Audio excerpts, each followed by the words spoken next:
Hey guys, so got a list here. I was gonna write 3 things, but I made it 2. So 2 things that helped my indirect percussion. Number 1, I got preparing my edge or platforms. And then, you might ask, what does a good platform look like? Or how do I make a good platform? And how does it help? So I want to talk about that stuff. And then I want to talk about using support, specifically back edge support. And then also soft leather support underneath of the workpiece.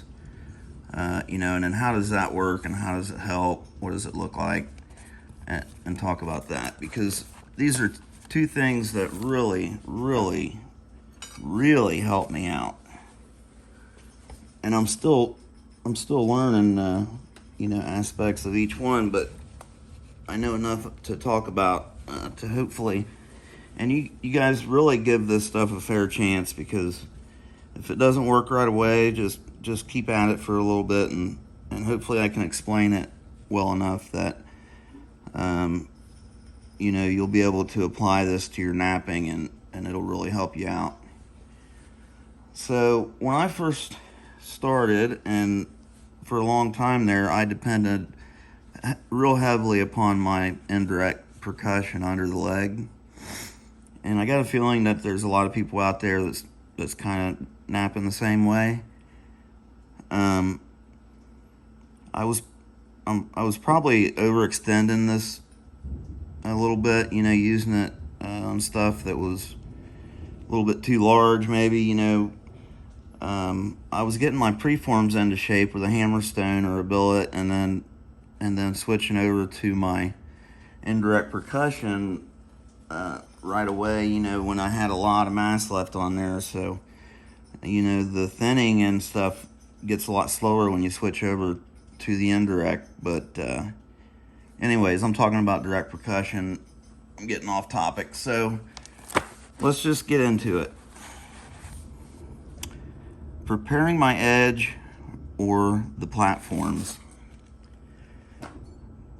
So what I was doing, and I have another video on explaining the indirect percussion, how it works, and some tips and tricks and stuff that anyways, so you can look up that if you like.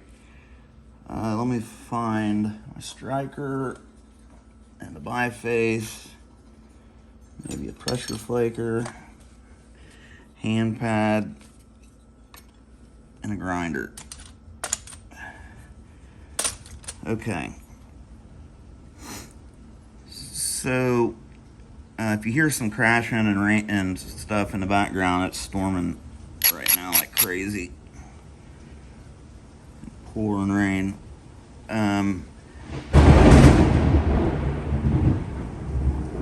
Yeah, that was pretty close. Felt that in my chest. So to start out with, I was really napping opportunistically, and I still do that. I still enjoy doing that.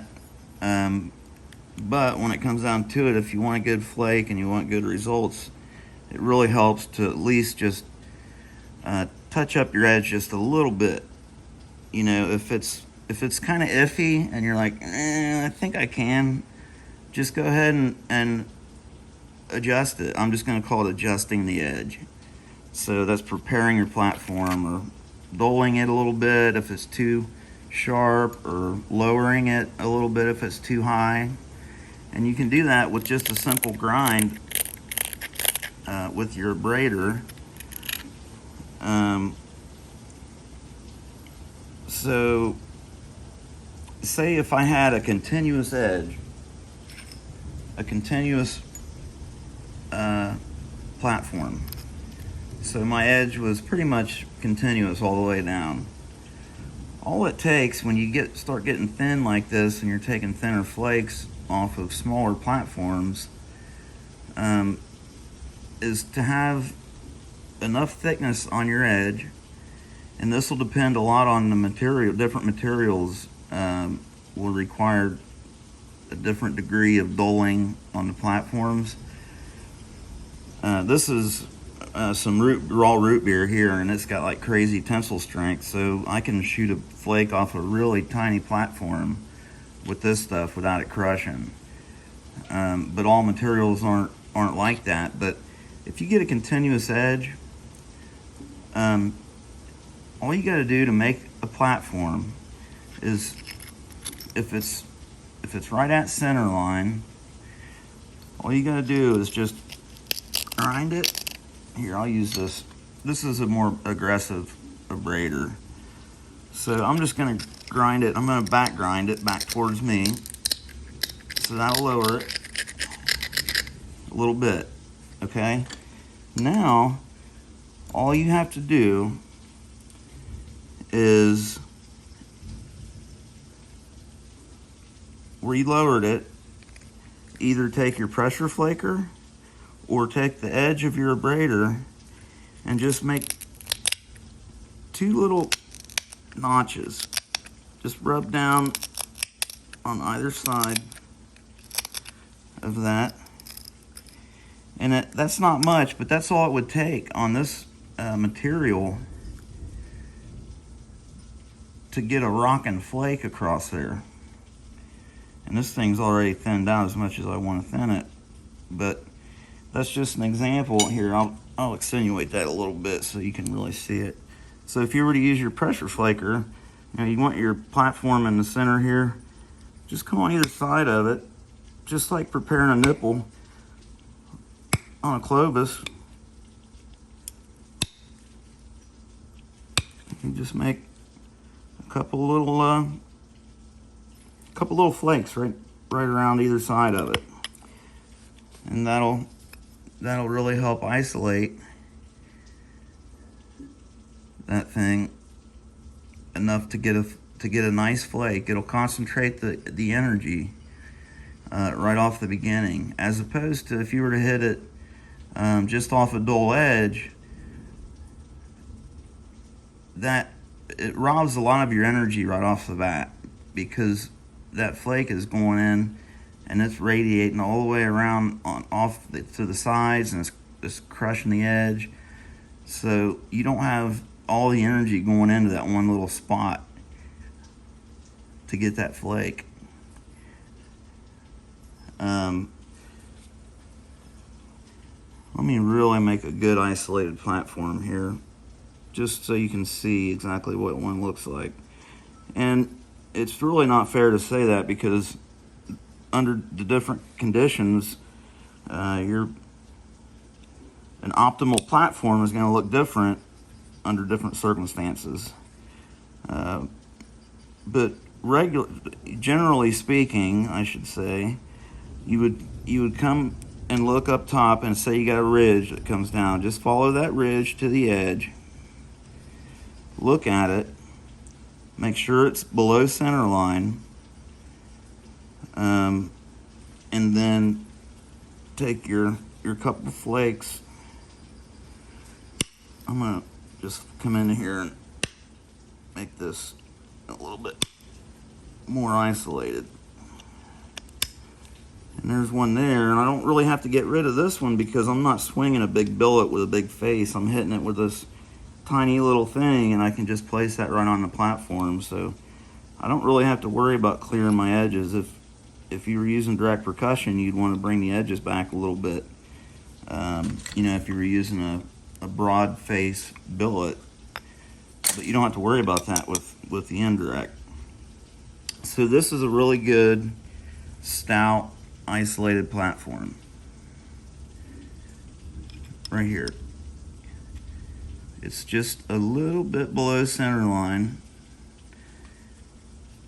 It's got a good ridge to follow in, and you can take a really nice flake, thinning flake, right across there. and you'll just have to get the feel for how much grinding to do on the edge or on the platforms. With the different materials, you know, if it's crushing, just grind it a little more, make your platforms a little broader maybe, or a little bit stouter, and you know, just play around with it. But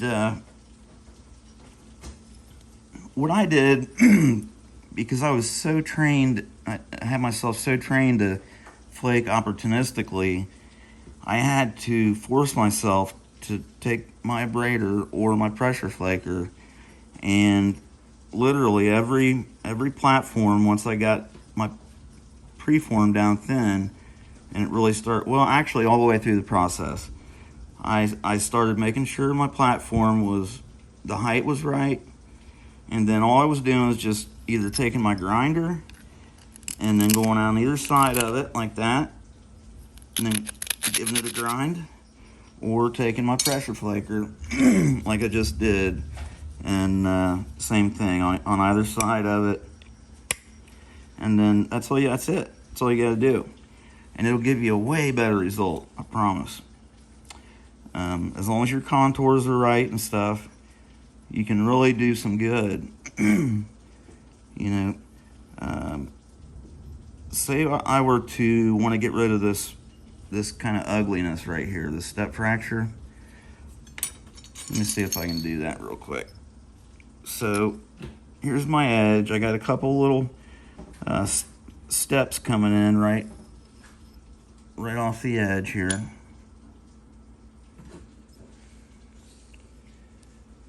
Right here. So I need to get rid of those because that's no bueno. No bueno. So I want to raise this edge anyway, so I'm going to come in here and flake down to raise that edge straight down, just shearing it off. You want to keep your thickness on that edge. You don't want to make it thin. So you'll be chasing it and losing width. So you just be real careful, take really small flakes. Get rid of that. These steps are ahead of where I want my platform on this little ridge right here. So I'm not gonna mess with these right now. Actually, I might be able to just, it might mess up my platform, maybe not. Yeah, okay. I won't worry about those. So I want my ridge comes down right here. Okay. So all I'm gonna do is break down, make sure that's low enough.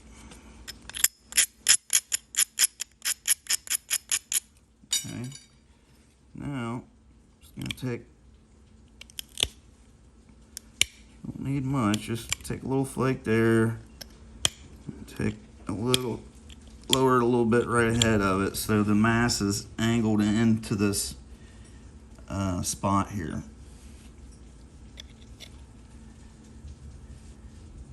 See the extra mass right in that area? You need that mass to carry the flake, to carry the energy. It has to have something to go through. So, so now here, I'll get into my next topic. Is the support is something that really, really helped me out. I might totally screw the pooch on this one, but we'll see.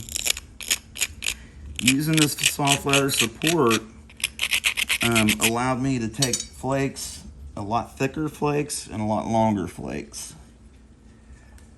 So all I do is just take the workpiece, put it in my hand, put the leather underneath of it, line the edge of the leather up with the edge of the workpiece, put your fingers underneath there, let it hang out a little bit so it clears the leather. Gonna angle it up into there. You got to support the tip, and using this leather you'll find that you can wrap it up around the ends of the workpiece like a little pouch kind of, and then you can squeeze can squeeze in, and it helps you support it, and it's easier to support it in an even fashion, so you're applying even forces, no bending forces. So let's see, do that. You know, and all this stuff takes time, but it really pays off when you get the flake you want.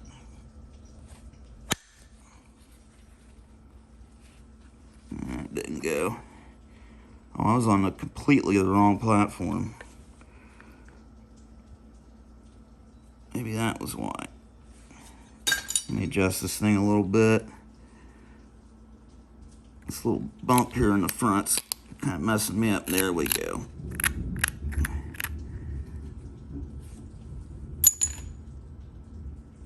I just knocked a little bump off of this side, so that'll give me the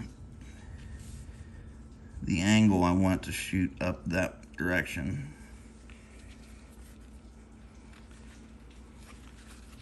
Okay, same thing. I'm just gonna kind of wrap the ends, grab it like that.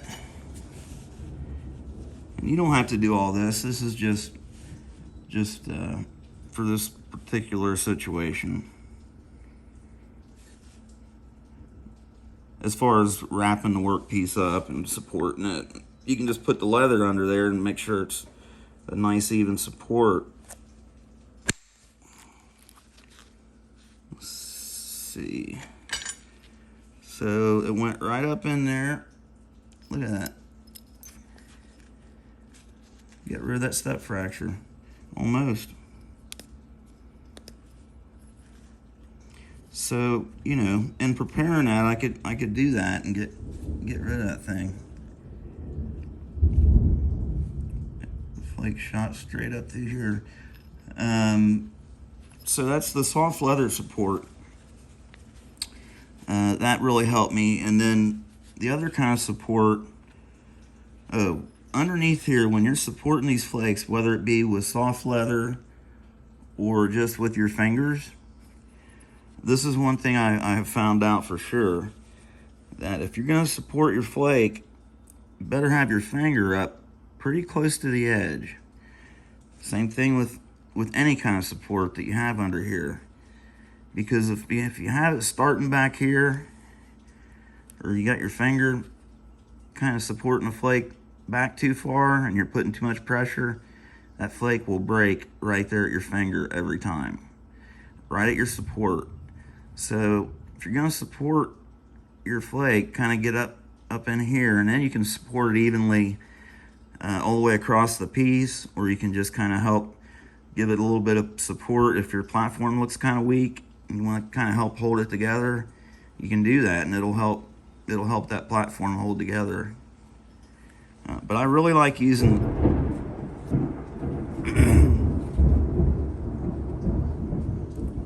the leather support.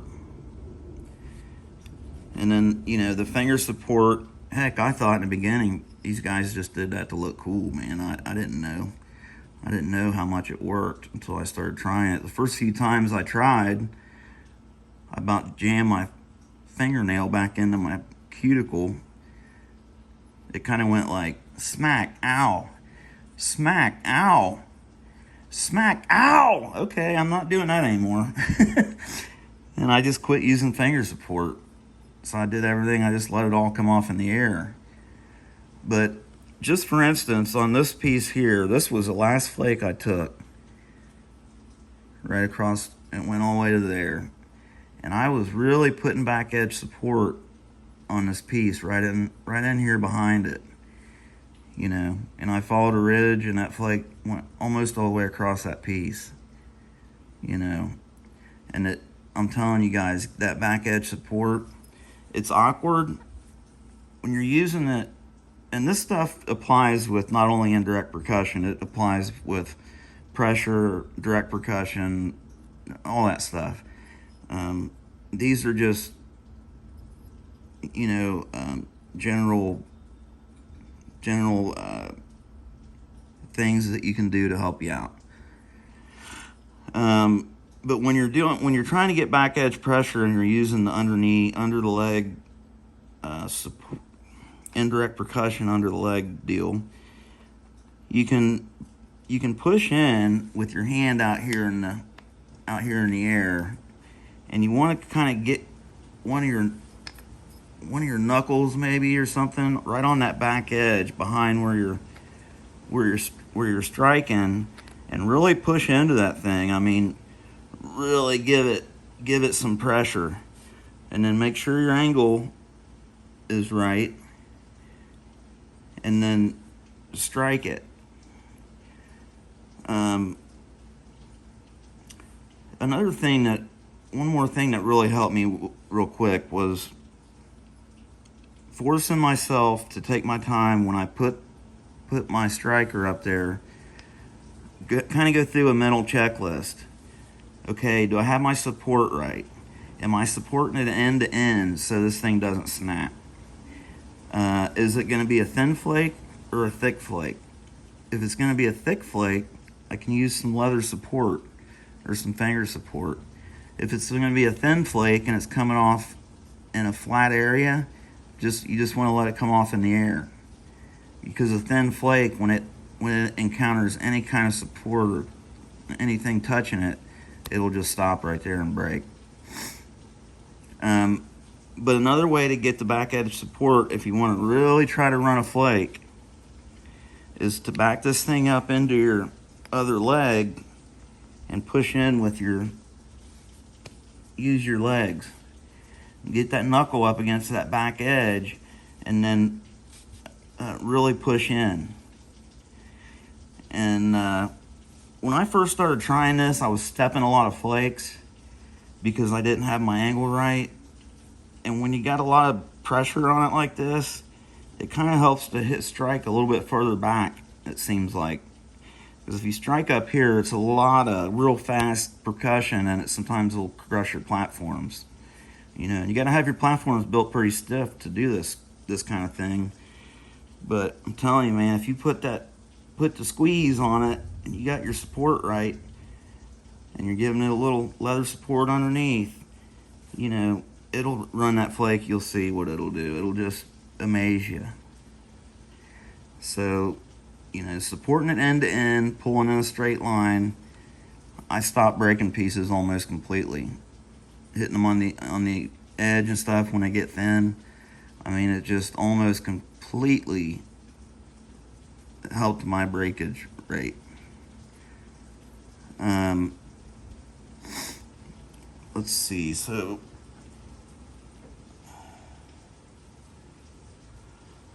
well, I guess that's kind of it. So I hope that helps. I'm sure it will. If you guys give this a chance and start preparing your edge a little bit, giving a little back edge support, you know, if the piece is too long, just pinch it up as high as you can and pull it back into your palm. Support it like that. You know, you just want even support. You don't want any of this stuff bending. You don't want any bending pressure on it.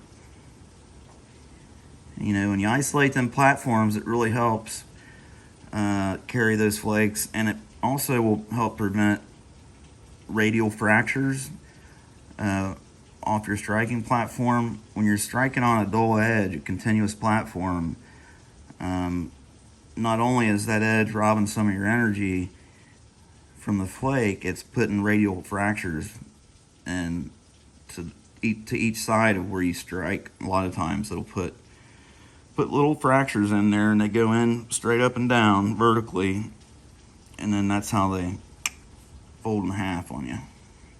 So,